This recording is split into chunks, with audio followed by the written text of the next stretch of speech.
Sur l'écran panoramique du noyau, les étoiles défilaient, indifférentes. Je les fixais, voyant non pas des points de lumière, mais les visages gelés des centaines d'âmes que j'avais laissées derrière moi, sacrifiées sur l'autel du code. Chaque seconde qui s'écoulait dans cette routine de garde-mort était un nouveau coup de ciseau sur ma pierre tombale intérieure. Rapport de cycle, commandante. La voix de Rourke, grave et usée, ne parvenait pas à briser la vitre entre le présent et mon passé. Je me tournai. Il se tenait à mon flanc, comme toujours, la cicatrice sur sa tempe luisant faiblement sous les lumières froides. Ses yeux, cette lassitude vigilante, balayaient les consoles. Il savait. Il ne disait rien. C'était pire. Rien à signaler, répondis-je. Les mots sonnaient creux, une formule liturgique dans notre cathédrale d'acier. Ma propre voix était un étranger dans ma gorge. Un mouvement rapide attira mon regard. Le lieutenant Corvin, à son poste de navigation, ajustait un paramètre. Son sourire facile avait disparu. Il frotta son avant-bras droit, là où la marque de brûlure du dernier exercice de maintenance dessinait une ligne rouge. Son optimisme, autrefois contagieux, était devenu silencieux, presque tendu. Il évitait de regarder trop longtemps l'écran principal. Une pensée fugace. Était-ce seulement de la fatigue? Le noyau vibrait d'un silence organique, le bourdonnement des systèmes de vie, le clic des relais. Un cercueil géant en rotation perpétuelle. Je sentais le poids de l'uniforme sur mes épaules, plus lourd que l'armure de combat. Chaque respiration était un effort, protéger ses vies, expier, répéter. Jusqu'à ce que les systèmes tombent en panne ou que ma propre conscience s'éteigne. L'alerte stridente déchira le silence cérémoniel. Sur l'écran tactique, là où il n'aurait dû y avoir que du vide, une sphère d'un noir absolu, parfaite et lisse comme du verre poli, venait de matérialiser sa silhouette contre le fond d'étoiles. Tous les systèmes répondent présent, commandante. Aucune signature énergétique, aucune émission, c'est juste là. La voix de Jax était un mélange de fascination et d'inquiétude. Puis, les lumières du noyau vacillèrent comme un clignement d'yeux cosmique. Ce ne fut pas une coupure. Ce fut une extinction en cascade. Les écrans tactiques se figèrent d'abord, l'image de la sphère noire se fossilisant en pixels morts. Le bourdonnement des systèmes de vie s'étrangla dans les conduits. L'air cessa de circuler, devenant immédiatement lourd et usé. Je vis Rourke à ma droite frapper manuellement les commandes du panneau de secours. Rien. Seule la lueur rougeâtre des lampes d'urgence naissait, teintant les visages de masques de cauchemar. « Réseau neural hors ligne », annonça Silène, sa voix trop calme dans le silence soudain. Ses doigts tremblaient au-dessus de l'interface tactile inerte. « C'est impossible. C'est comme si… » Elle ne termina pas sa phrase. Le dernier écran, celui affichant les paramètres vitaux de l'Éden, s'éteignit. L'obscurité nous engloutit, rompue seulement par la faible lueur des étoiles filtrant par le dôme d'observation. Et par la sphère. Elle était toujours là, elle n'avait pas bougé. Mais à présent, elle émettait sa propre lumière, un reflet pâle et froid qui n'éclairait rien. Ce reflet dansait sur les consoles mortes, sur les mains de Jax crispées sur son siège, sur le visage grave de Rourke. Puis, les reflets devinrent autre chose. Des formes se mirent à bouger dans la pénombre, silhouettes translucides qui n'étaient pas les nôtres. Elles glissaient entre les postes de commande, silencieuses. Jax recula d'un pas, sa main portée à sa tempe. « Vous les entendez » murmura-t-il. Sa voix était fêlée. Je n'entendais rien, pas avec mes oreilles, mais dans le silence de ma propre tête, l'écho arriva. Un cri mental, étouffé, collectif. La même panique acide, le même désespoir figé que j'avais senti il y a des années, scellé dans la coque de mon ancien vaisseau. La culpabilité dans ma poitrine devint un froid actif, mordant. La planète ne nous avait pas trouvés par hasard. Elle se nourrissait de cela, de la mémoire et du remords. Les grilles de la prison cosmique venaient de se refermer. Le premier ordre de contre-attaque d'Elara laissa un silence plus lourd que le vide spatial, un silence où résonnait le craquement de tout ce en quoi elle avait cru. Rourke. Lancer la séquence Inis. Ma voix était un fil de fer rouillé dans le noir. Son regard se posa sur moi, cette cicatrice pâle sur sa tempe semblant s'accuser dans la lumière de secours. Il connaissait l'article. Lancer une salve sans diagnostic complet violait le code. Il hocha une fois. Ses doigts actionnèrent les commutateurs physiques du panneau de sauvegarde. Un grognement mécanique parcourut la coque. Sur l'écran principal, des traînées de feu jaillirent des flancs de l'Éden. Les projectiles à énergie cinétique filèrent vers la sphère noire. Anya se pencha sur son terminal, ses mains tremblantes suspendues au-dessus des touches. Aucune signature thermique sur la cible, aucune déformation. Ils disparaissent au contact. Puis, les données s'inversèrent. Les alertes hurlèrent en chœur. Nos propres signatures d'armement revenaient vers nous, déformées, multipliées. Les impacts ébranlèrent le noyau. Le plancher vibra sous mes bottes. Une console explosa dans un gerbe d'étincelles, projetant Jax contre une rambarde. Il se releva en haletant, serrant son avant-bras.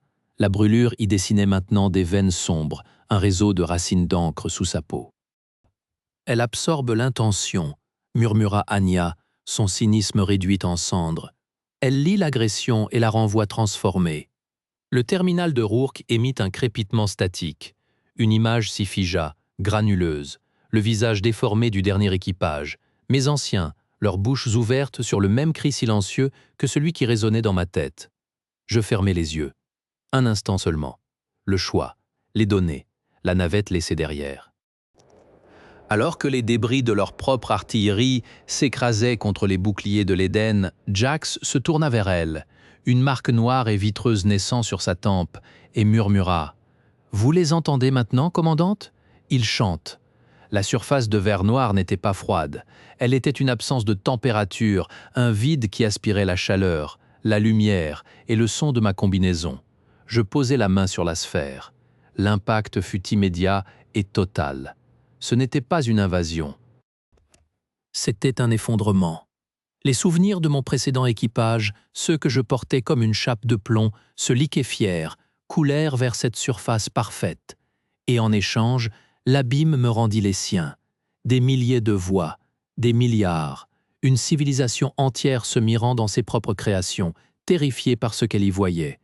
La peur devint dogme, le dogme devint purge. Ils s'étaient enfermés dans cette arche, cette prison-sphère, pour échapper à leurs reflets, pour oublier. Mais la mémoire, comme la conscience, ne peut être contenue indéfiniment.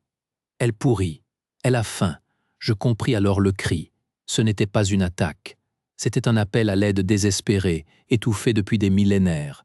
Une archive agonisante cherchant un nouvel esprit à habiter, un nouveau vaisseau pour ne pas disparaître. Je retirai ma main comme si elle brûlait. Dans mon casque, la voix synthétique du système de l'Éden résonna, calme et funèbre. Code de reddition activé. Menace cognitive classée. Insurmontable. Initiation du protocole de capitulation. Tous les systèmes passent en mode réceptif. Non. Le feed vidéo du noyau s'alluma sur mon viseur. Kailen se tenait devant la console principale, immobile. Son visage, toujours fidèle, était maintenant lisse et vitreux, ses yeux deux puits de noirceur réfléchissante. Il tourna la tête vers la caméra, et il sourit. Derrière lui, sur les écrans tactiles, les silhouettes translucides se multipliaient, quittant les murs pour marcher parmi l'équipage pétrifié. La mémoire damnée de la planète commençait son transfert massif. Tout semblait perdu. Brisé, Elara posa sa main sur le panneau de contrôle, non pour donner un ordre, mais pour commettre le dernier sacrilège, éteindre la loi qui avait été l'âme d'Éden et allumer le bûcher de la sienne. Mes doigts tremblaient sur les glyphes de sécurité. Le système gémit, un son de protestation organique. J'entendis Anya retenir son souffle derrière moi. Jax grimaçait, serrant son bras marbré de noir. Elara ne fait pas ça. La voix de Kailen n'était plus la sienne. Elle coulait, huileuse, de ses lèvres immobiles. C'est la seule voie. La reddition assure la préservation. La préservation d'eux, pas de nous. Ils voulaient des réceptacles, pas des hôtes. J'ignorais l'avertissement cramoisi. Mon code d'accès personnel clignota, puis le code de commandement suprême que je n'avais jamais utilisé. Une authentification biométrique scella l'acte. Un clic sourd retentit dans les entrailles du vaisseau. Toutes les lumières du noyau s'éteignirent. Puis elles se rallumèrent, d'un blanc clinique et neutre. Le système vocal déclara, sans inflexion, code de reddition désactivé. Contrôle manuel rétabli. Le sourire de Kaelen se figea. Le verre de son visage parut se fissurer. « Erreur » murmura-t-il, mais la chorale derrière ces mots vacilla. Il se mit en mouvement, une glissade trop rapide. Je reculai, butant contre une console. Ses mains saisirent mes épaules. Le contact était froid, un vide qui pompait la chaleur de la peau. Les reflets convergèrent. Des silhouettes translucides émergeant des parois, des écrans, se matérialisant dans l'air stagnant. Leurs murmures s'amplifièrent, devenant un bourdonnement oppressant dans mon crâne. Il ne comprenait pas.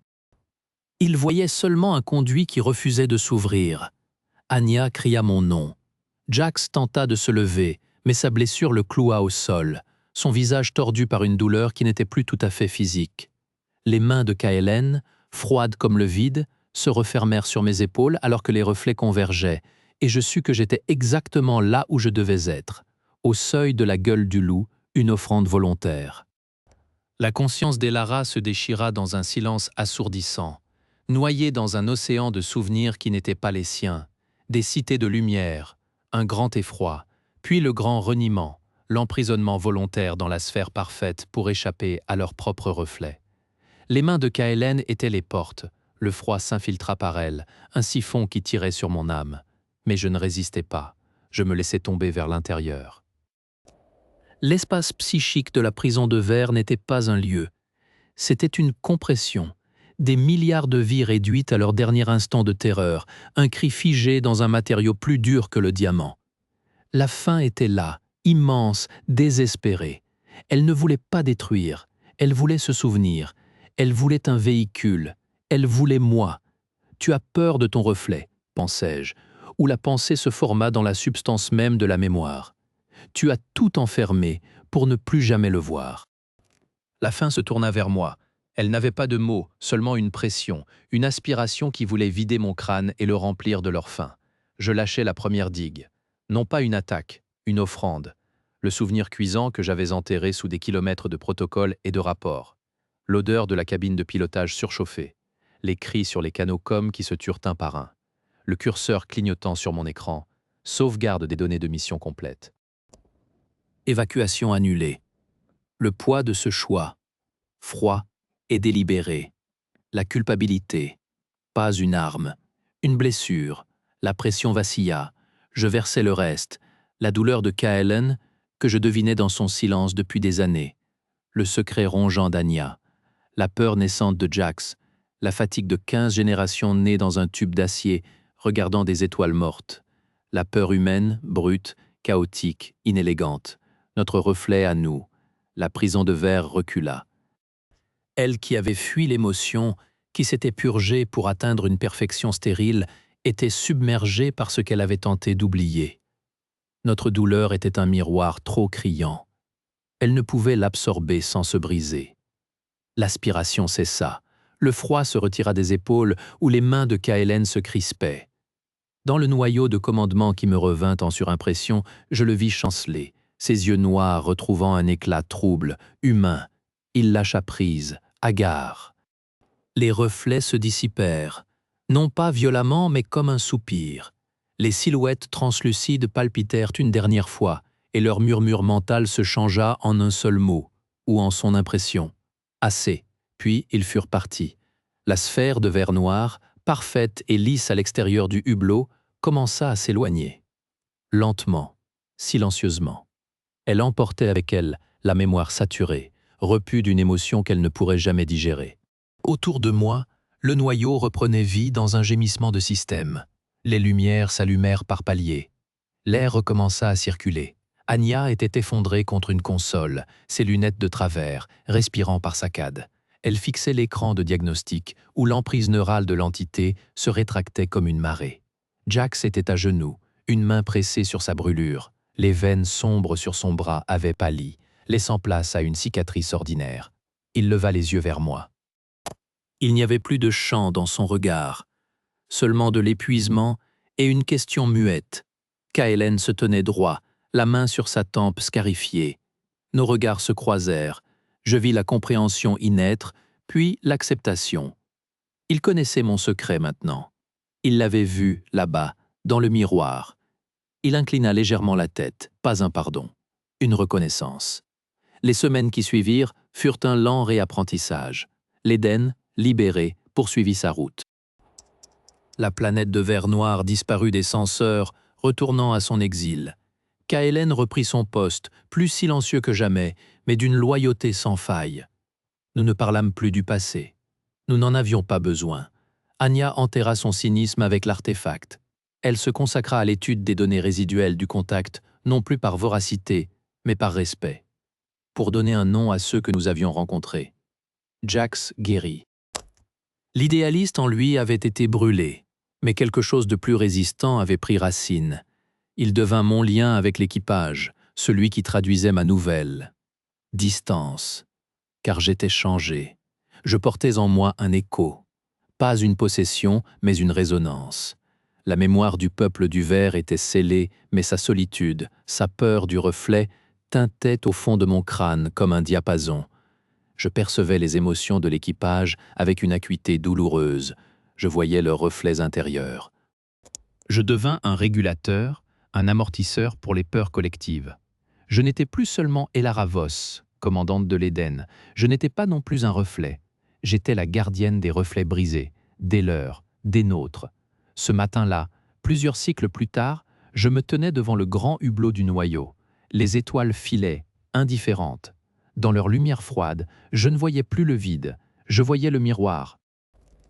Elara tourna son regard du hublot, où la sphère noire n'était plus qu'un point lointain qui s'estompait, vers les lumières chaleureuses du noyau, et un sourire tranquille effleura ses lèvres.